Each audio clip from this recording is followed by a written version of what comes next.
Okay, Anand ಹೇಳ್ದ ಅಂತ ಅಂದ್ಬಿಟ್ಟು ನೀವೀಗ ನೀರೆಲ್ಲ ನೋಡೋಕೆ ಹೋಗಬೇಡಿ. ಒಂದು ವಾರ ಕೇವಲ ಟಿ ವಿಯಲ್ಲೇ ನೋಡಿ. ಆನಂದ್ ಫುಲ್ ಖುಷಿಯಲ್ಲಿ ಹೇಳಿದ್ದಾನೆ, ಬನ್ನಿ ನೋಡಿ, ಈಗೆಲ್ಲ ಏನು ಹೋಗೋದು ಬೇಡ ಒಂದು ವಾರ ಕಳೆದ ನಂತರ. ಆಮೇಲೆ ತಮಿಳ್ನಾಡಿಗೆ ಬೇಕಾ ನೀರು ಎಷ್ಟು ಬೇಕು? ಮೊನ್ನೆ 1,000 ಕಳಿಸಿ ಬಂತಲ್ವಾ, ಫುಲ್ ಗಲಾಟೆ ಆಯಿತು ಸರ್ವಪಕ್ಷ. ಅದಕ್ಕೆ ಹೇಳಿದ್ದು ನೈಸರ್ಗಿಕ ನ್ಯಾಯ. ಎಷ್ಟು ಬೇಕು ನೀರು? ನಾವು ಕನ್ನಡಿಗರು ಎಷ್ಟು ಬೇಕು ನೀರು ಕೊಟ್ಬಿಡ್ತೀವಿ. ಆದರೆ ನಮಗಿಲ್ಲದಿದ್ದ ಕೇಳಬೇಡಿ, ಹಂಚಿಕೊಂಡು ಅಡ್ಜಸ್ಟ್ ಮಾಡ್ಕೊಳ್ಳೋಣ. ಆಮೇಲೆ ಈಗ ನಾವು ಉತ್ತರ ಕನ್ನಡ, ಆಮೇಲೆ ಮಂಗಳೂರು, ಉಡುಪಿ ಇಲ್ಲಿ ಮಾತ್ರ ನೆರೆ ಅಲ್ಲ ನೋಡಿ. ಮಹಾರಾಷ್ಟ್ರದಲ್ಲಿ ಮಳೆ ಆಗ್ತಾ ಇದೆ. ಮಹಾರಾಷ್ಟ್ರದಲ್ಲಿ ಮಳೆ ಆದರೆ ಕೊಯ್ನಾ ಜಲಾಶಯ ತುಂಬುತ್ತೆ. ಕೊಯ್ನಾ ಜಲಾಶಯ ತುಂಬಿದರೆ ಕೃಷ್ಣಾ ನದಿಗೆ ನೀರು ಬರುತ್ತೆ. ಕೃಷ್ಣಾ ನದಿಗೆ ನೀರು ಬಂದರೆ ನಿಮಗೆ ಉತ್ತರ ಕರ್ನಾಟಕದಲ್ಲಿ ಮಳೆ ಆಗಿಲ್ಲ ಅಂದರೂ ಕೂಡ ನೆರೆ ಬಂದುಬಿಡುತ್ತೆ. That is very dangerous. ಬನ್ನಿ ಅದರ ಬಗ್ಗೆ ಒಂದು ಸ್ಟೋರಿ.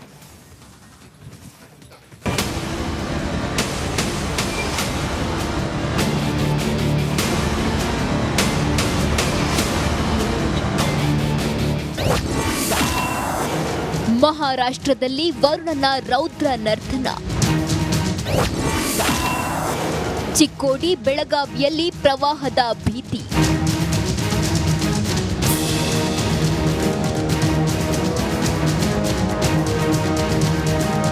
ಮಹಾಮಳೆಗೆ ಮಹಾರಾಷ್ಟ್ರ ಅಕ್ಷರಶಃ ನಲುಗಿ ಹೋಗಿದೆ. ಪಶ್ಚಿಮ ಘಟ್ಟಗಳ ಪ್ರದೇಶದಲ್ಲಿ ಎಡೆಬಿಡದೆ ಸುರಿಯುತ್ತಿರುವ ಮಳೆಗೆ ಕೃಷ್ಣಾ ನದಿ ಉಕ್ಕಿ ಹರಿಯುತ್ತಿದೆ. ಬೆಳಗಾವಿ, ಚಿಕ್ಕೋಡಿಯಲ್ಲಿ ಪ್ರವಾಹದ ಆತಂಕದ ಢವಢವ ಶುರುವಾಗಿದೆ. ಪಶ್ಚಿಮ ಘಟ್ಟ ಪ್ರದೇಶದಲ್ಲಿ ನಿರಂತರವಾಗಿ ಧಾರಾಕಾರ ಮಳೆ ಆಗ್ತಿದೆ. ಹೀಗಾಗಿ ಖಾನಾಪುರ ತಾಲೂಕಿನ ಹಲಾತ್ರಿ ನಾಲಾ ಸಂಪೂರ್ಣವಾಗಿ ಭರ್ತಿಯಾಗಿರುವಂಥದ್ದು. ಸದ್ಯ ನಾನಿರುವಂಥ ಸ್ಥಳ ಏನು ಬೆಳಗಾವಿ ಜಿಲ್ಲೆ ಖಾನಾಪುರ ತಾಲೂಕಿನ ಹಲಾತ್ರಿ ನಾಲಾದ ಏನು ಸೇತುವೆ ಮೇಲೆ ಇರುವಂಥ ದೃಶ್ಯವನ್ನು ತೋರಿಸ್ತಾ ಹೋಗ್ತೀನಿ. ನಿರಂತರವಾಗಿ ಕಳೆದ 2 ವಾರಗಳಿಂದ ಕೂಡ ಇಲ್ಲಿ ಖಾನಾಪುರ ಮತ್ತು ಕನಕುಂಬಿ ಭಾಗದಲ್ಲಿ ಸಾಕಷ್ಟು ಮಳೆ ಆಗಿದೆ. ಪಶ್ಚಿಮ ಘಟ್ಟ ಪ್ರದೇಶದಲ್ಲಿ ನಿರಂತರ ಮಳೆಗೆ ಕಾಡಂಚಿನ ಗ್ರಾಮಸ್ಥರ ಪರಿಸ್ಥಿತಿ ಅಯೋಮಯವಾಗಿದೆ. ನೇರಸೆ ಗ್ರಾಮ ಪಂಚಾಯಿತಿ ವ್ಯಾಪ್ತಿಯ 4ಕ್ಕೂ ಹೆಚ್ಚು ಗ್ರಾಮಗಳ ಜನರು ನರಕ ಯಾತನೆ ಅನುಭವಿಸುತ್ತಿದ್ದಾರೆ. ಗೌಳಿವಾಡ, ಕೊಂಗಳ, ಪಾಸ್ತೋಳಿ ಗ್ರಾಮಸ್ಥರ ಬದುಕು ಅಯೋಮಯವಾಗಿದೆ.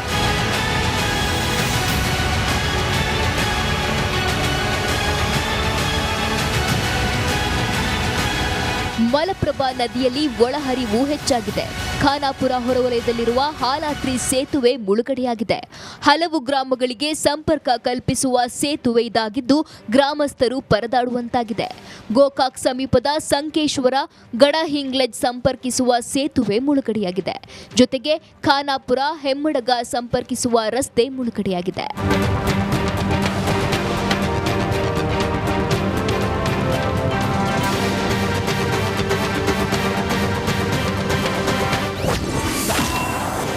ಮಳೆಗೆ ಆಮಂಗಾವ ರಸ್ತೆ ಸಂಪರ್ಕ ಕಡಿತ. ಅನಾರೋಗ್ಯ ಪೀಡಿತ ಮಹಿಳೆ ಹೊತ್ತು ಕಾಲ್ನಡಿಗೆ. ಬೆಳಗಾವಿಯ ಖಾನಾಪುರ ತಾಲೂಕಿನ ಆಮಂಗಾವ ಗ್ರಾಮದಲ್ಲಿ ಮಳೆ ಅವಾಂತರವನ್ನೇ ಸೃಷ್ಟಿಸಿದೆ. ಸೇತುವೆ ಮುಳುಗಡೆ ಆಗಿದ್ರಿಂದ ಸ್ಥಳಕ್ಕೆ ಆಂಬ್ಯುಲೆನ್ಸ್ ಬರಲಾಗದೆ ಅನಾರೋಗ್ಯ ಪೀಡಿತ ಮಹಿಳೆಯನ್ನ ಹೊತ್ತು ಕಾಲ್ನಡಿಗೆಯಲ್ಲಿ ಕರೆದೊಯ್ಯಲಾಗಿದೆ. 4 ಕಿಲೋಮೀಟರ್ ಹೊತ್ತು ತಂದು ಆಂಬ್ಯುಲೆನ್ಸ್ಗೆ ಶಿಫ್ಟ್ ಮಾಡಲಾಗಿದೆ.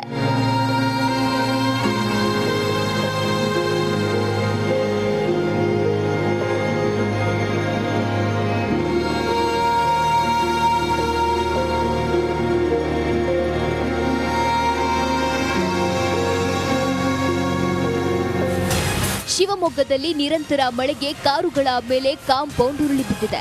ರಸ್ತೆ ಪಕ್ಕದಲ್ಲಿ ಪಾರ್ಕಿಂಗ್ ಮಾಡಿದ್ದ ಕಾರುಗಳು ಜಖಮ್ಮಾಗಿವೆ.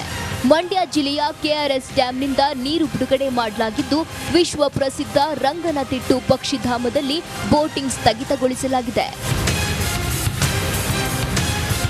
ಭಾರೀ ಮಳೆಗೆ ಈಗಾಗಲೇ ಬೆಳಗಾವಿ ಜಿಲ್ಲೆಯಲ್ಲಿ 13 ಸೇತುವೆಗಳು ಮುಳುಗಡೆಯಾಗಿವೆ. ಕೃಷ್ಣಾ, ಮಲಪ್ರಭಾ, ದೂದಗಂಗಾ, ಅಬ್ಬರ ಹೀಗೆ ಮುಂದುವರೆದರೆ ಸಾಲು ಸಾಲು ಅವಾಂತರಗಳಿಗೆ ಬದುಕು ನೀರು ಪಾಲಾಗಲಿದೆ. ಬ್ಯೂರೋ ನೋಡಿ, ಪ್ರಕೃತಿ ಮನಸ್ಸು ಮಾಡಿದರೆ ಯಾವುದೇ ಸಮಸ್ಯೆಗಳನ್ನು 2 ನಿಮಿಷದಲ್ಲಿ ಪರಿಹಾರ ಮಾಡ್ಬೋದು. ಫಾರ್ ಎಕ್ಸಾಂಪಲ್, KRS ಇಂದ ನೀರು ಬಿಡ್ತಾ ಇದ್ದಾರೆ ತಮಿಳುನಾಡಿಗೆ. ಎಷ್ಟು ಗಲಾಟೆ ಆಯಿತು. ಈಗ ಕೇಳಿ, ಎಷ್ಟು ಬೇಕು ನೀರು? ಮಂಡ್ಯ, ಮೈಸೂರಿನಾದ್ಯಂತ ಉತ್ತಮ ಮಳೆ ಆಗ್ತಾ ಇದೆ. KRS ತುಂಬಿ ಹರಿತಾ ಇದೆ. ಅಂದರೆ KRSಗೆ ಒಳಹರಿವು ಜಾಸ್ತಿ ಆಗಿದೆ. KRS ಡ್ಯಾಮ್ನಿಂದ ಕಾವೇರಿ ನದಿಗೆ ನೀರು ರಿಲೀಸ್ ಮಾಡಲಾಗಿದೆ. ಡ್ಯಾಮ್ನ 10 ಗೇಟ್ ಮೂಲಕ 10,000 ಕ್ಯೂಸೆಕ್ಸ್ ನೀರು. ಮೊನ್ನೆ ಅಷ್ಟೇ ಹೇಳ್ತಾ ಇದ್ರು 1,000 ಕ್ಯೂಸೆಕ್ಸ್ ಬಿಡಿ ಅಂತ. 10,000 ಕ್ಯೂಸೆಕ್ಸ್ ಬೇಕಾ ನೀರು? ಅದಕ್ಕೆ ಪ್ರಕೃತಿ ನೈಸರ್ಗಿಕ ನ್ಯಾಯ ಅಂತ ಕರಿತೀವಿ. ಆಮೇಲೆ ನೋಡಿ ಎಷ್ಟು ಚೆನ್ನಾಗಿದೆ ಅದು. ರಿಪಬ್ಲಿಕ್ ಕನ್ನಡ ಕ್ಯಾಮ್ರಾದಲ್ಲಿ ರಮಣೀಯ ದೃಶ್ಯ ಸರಿಯಾಗಿದೆ. ಫುಲ್ ಫ್ರೇಮ್ ತಗೊಳ್ಳಿ, ನೋಡ್ಕೊಳ್ಳಿ. ಆಮೇಲೆ ನಮ್ಮದೊಂದು ವಾಕ್ ಥ್ರೂ ಮಾಡಿದ್ದಾರೆ ಅಲ್ಲಿ. ವಾಹ್, ಏನು ಚಂದ ರೀ.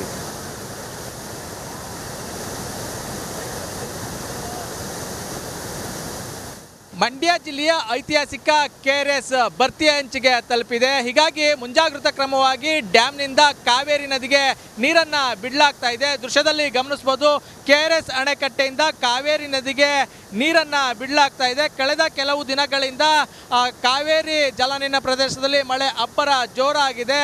ದಿನದಿಂದ ದಿನಕ್ಕೆ KRS ಡ್ಯಾಮ್ಗೆ ಬರ್ತಿರುವಂಥ ಒಳ ಹರಿವಿನ ಪ್ರಮಾಣವು ಕೂಡ ಏರಿಕೆ ಆಗಿರುವಂಥದ್ದು. ಇವತ್ತು 50,000 ಕ್ಯೂಸೆಕ್ಕು ಅಧಿಕ ಪ್ರಮಾಣದ ನೀರು ಡ್ಯಾಮ್ಗೆ ಹರಿದು ಬರ್ತಾ ಇದೆ. ಮತ್ತೊಂದೆಡೆ 124.80 ಅಡಿ ಗರಿಷ್ಠ ಮಟ್ಟ ಹೊಂದಿರುವಂಥ KRS ಜಲಾಶಯ ಈಗಾಗಲೇ 120 ಅಡಿ ಭರ್ತಿಯಾಗಿರುವಂಥದ್ದು. ಮುಂಜಾಗ್ರತಾ ಕ್ರಮವಾಗಿ ಡ್ಯಾಮ್ನಿಂದ ಕಾವೇರಿ ನದಿಗೆ ನೀರನ್ನು ಬಿಡಲಾಗ್ತಾ ಇದೆ. ಸಂಜೆ ವೇಳೆಗೆ ಈ ನೀರಿನ ಪ್ರಮಾಣ ಮತ್ತಷ್ಟು ಏರಿಕೆ ಆಗುವಂಥ ಸಾಧ್ಯತೆ ಇದೆ. ಈಗಾಗಲೇ ಮಂಡ್ಯ ಜಿಲ್ಲೆಯ ಕಾವೇರಿ ನದಿ ಪಾತ್ರದಲ್ಲಿ ಸಾಕಷ್ಟು ಆತಂಕದ ವಾತಾವರಣ ಕೂಡ ನಿರ್ಮಾಣ ಆಗಿರುವಂಥದ್ದು. ಸುಮಾರು 92 ಗ್ರಾಮಗಳಲ್ಲಿ ನೆರೆಯ ಭೀತಿ ಶುರುವಾಗಿದೆ. ಒಂದೆಡೆ ನೆರೆಯ ಭೀತಿ ಆದರೆ ಮತ್ತೊಂದೆಡೆ ಪ್ರವಾಸಿ ತಾಣಗಳಲ್ಲಿ ಕಾವೇರಿ ಮಾತೆ ಕೈ ಬೀಸಿ ಪ್ರವಾಸಿಗರನ್ನು ಕರೀತಾ ಇರುವಂಥ ವಾತಾವರಣ ಸೃಷ್ಟಿಯಾಗಿರುವಂಥದ್ದು. ಡ್ಯಾಮ್ನಿಂದ ಹಾಲ್ನೊರೆಯಂತೆ ಉಕ್ಕಿ ಕಾವೇರಿ ಮಾತೆ ಹರಿದೋಗ್ತಾ ಇರುವಂಥ ರುದ್ರ ರಮಣೀಯ ದೃಶ್ಯಗಳನ್ನು ನೋಡೋದಕ್ಕೆ ಇಲ್ಲಿ ಸಿಗ್ತಾ ಇದೆ. ಏನು ಪ್ರೇಕ್ಷಕರು ವೀಕ್ಷಕರು ಮನೆಯಲ್ಲಿರ್ತಾರೆ ಅಂಥವ್ರಿಗೆ ಈ ದೃಶ್ಯವನ್ನು ತಲುಪಿಸೋ ನಿಟ್ಟಿನಲ್ಲಿ ರಿಪಬ್ಲಿಕ್ ಕನ್ನಡ ಈ ಒಂದು ರುದ್ರ ರಮಣೀಯ ದೃಶ್ಯವನ್ನು ಸೆರೆ ಮಾಡಿ ಪ್ರಸಾರ ಮಾಡಲಾಗ್ತಾ ಇರುವಂಥದ್ದು.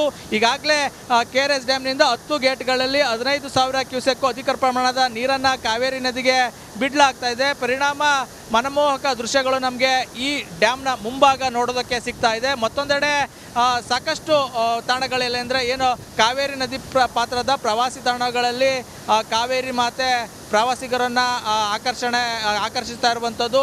2 ವರ್ಷಗಳ ಬಳಿಕ ಈ ಪ್ರಮಾಣದ ನೀರು ಕಾವೇರಿ ನದಿಯಲ್ಲಿ ಹೋಗ್ತಾ ಇರೋದ್ರಿಂದ ಸಾಕಷ್ಟು ಪ್ರವಾಸಿಗರು ಈ ಒಂದು ದೃಶ್ಯವನ್ನು ನೋಡಿ ಏನು ಖುಷಿಯನ್ನು ಪಡ್ತಾ ಇರುವಂಥದ್ದು. ಒಟ್ಟಾರೆ ಹೇಳೋದಾದರೆ ಕಾವೇರಿ ನದಿ ಪಾತ್ರದಲ್ಲಿ ಒಂದೆಡೆ ಏನು ಪ್ರವಾಹದ ಭೀತಿ ಎದುರಾಗಿದೆ, ಮತ್ತೊಂದು ಕಡೆ ಏನು ರುದ್ರ ರಮಣೀಯ ಮನಮೋಹಕ ದೃಶ್ಯಗಳು ಕಾವೇರಿ ನದಿಯಲ್ಲಿ ನಮಗೆ ನೋಡೋದಕ್ಕೆ ಸಿಗ್ತಾ ಇದೆ. ಕ್ಯಾಮ್ರಾಮನ್ ಇನ್ನೋ ಜೊತೆ ಆನಂದ್, ರಿಪಬ್ಲಿಕ್ ಕನ್ನಡ, ಮಂಡ್ಯ.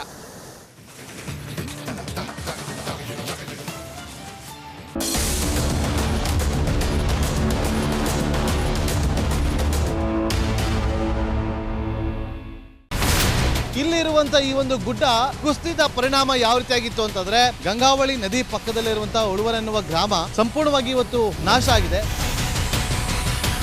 ಮನೆ ಮಠ ಏನಿಲ್ಲ, ಎಲ್ಲ ಹೋಗ್ಬಿಟ್ಟಿದೆ. ಇವತ್ತು ರಿಪಬ್ಲಿಕ್ ಕನ್ನಡ ಮಾಡಿದಂತ ಒಂದು ವರದಿಯಿಂದಾಗಿ ಎಚ್ಚೆತ್ತುಕೊಳ್ಳುವಂತ ಕೆಲಸ ಸರ್ಕಾರ ಮಾಡಿದೆ, ಸಚಿವರು ಕೂಡ ಮಾಡಿದ್ದಾರೆ. 2 ಗಂಟೆಗೆ ಸುದ್ದಿ ಮೂಡಿಸಿದ್ದು 6 ಗಂಟೆಗೆ ಎಲ್ಲ ಸಚಿವರು ಮಿನಿಸ್ಟರ್ ಎಲ್ಲ ಬಂದು ಇಲ್ಲಿ ನೋಡೋಗಿದ್ದಾರೆ. ಎಲ್ಲಾ ಜನರಿಗೂ 1,20,000 ಮತ್ತೆ ಅವರಿಗೆ ಮನೆಗೆ 5 ಲಕ್ಷ.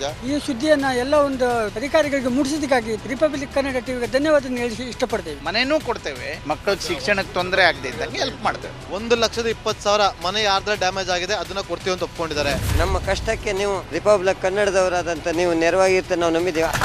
ಅವರಿಗೆ ಸೂರನ್ನ ಕಲ್ಪಿಸಿಕೊಡೋವರೆಗೂ ಕೂಡ ರಿಪಬ್ಲಿಕ್ ಕನ್ನಡ ಅವರಿಗೆ ಧ್ವನಿಯಾಗಿ ನಿಲ್ಲುವಂತ ಕೆಲಸವನ್ನ ಮಾಡುತ್ತೆ.